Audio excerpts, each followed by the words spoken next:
Bonjour à tous, mon nom est Vanessa Barros et ceci est le premier épisode d'une longue suite, je l'espère, au sujet des conflits interculturels. Alors qu'entendons-nous par conflit interculturel? Conflit, c'est lorsqu'il y a désaccord et lorsqu'il y a une tension liée à ce désaccord.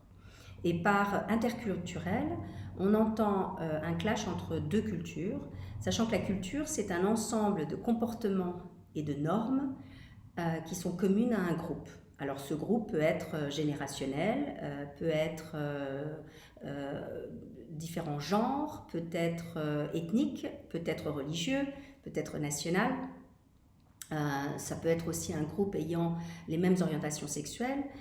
Donc au sens large, la culture, ça peut être aussi des départements d'entreprise ou bien évidemment des cultures d'entreprise. Donc, au sens large, un ensemble de normes et de comportements qui sont communs à un même groupe d'individus. Et alors, lorsque deux cultures différentes se rencontrent, il peut y avoir tension. Pourquoi cette tension ? Parce qu'en fait, les deux parties, ou l'une des parties, va subir ce qu'on appelle une violation d'un besoin fondamental. Alors que sont ces besoins fondamentaux? Il y en a deux, il y en a deux sortes. La première est liée à l'identité de l'individu. Est-ce que je suis respectée? Est-ce que mon statut est respecté? Est-ce qu'on fait attention à moi? Est-ce que je suis inclus? Donc vraiment cette notion d'intégrité de l'individu et du respect du bien-être de cet individu, de cette identité. Et donc, je vous donne un exemple. Imaginons que je sois quelqu'un qui croit beaucoup à la hiérarchie. Et en tant qu'enseignante et ayant fait un doctorat, je m'attends à ce que mes élèves m'appellent Docteur Barros. Et imaginons qu'un étudiant n'ayant pas vraiment de grandes notions de la hiérarchie, étant beaucoup plus démocratique, s'adresse à moi en disant « Bonjour Vanessa ». Il se peut que je prenne cela comme une violation de mon identité, que ce soit conscient ou inconscient, et que ça m'irrite, que ça crée une tension où je me dise « Mais de quel droit cet individu m'appelle-t-il ou m'appelle-t-elle comme cela ?» Et donc, on se retrouve avec véritablement une tension, un désaccord tendu.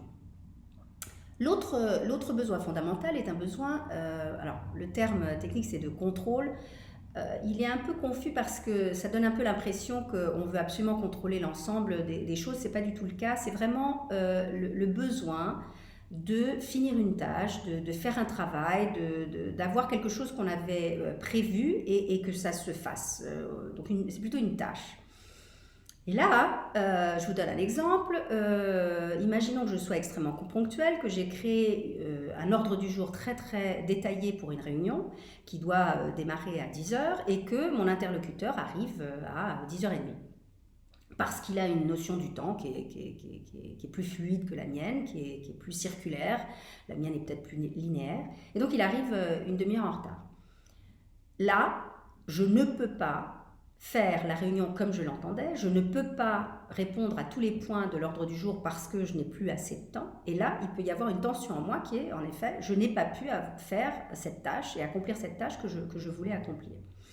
Et là, on va encore avoir une tension qui va se créer et qui en fait peut être absolument liée simplement à la différence entre deux cultures et non pas au manque de soins, de professionnalisme ou de compétences de l'autre partie.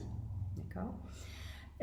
Donc, ce désaccord tendu entre deux parties, il démarre par ce non-respect de ces besoins fondamentaux que nous avons, soit celui d'identité, soit celui de contrôle, et il va devoir être géré, et c'est ce dont nous parlerons dans les prochains épisodes pour apprendre à gérer ce conflit de façon efficace. Merci beaucoup, à bientôt.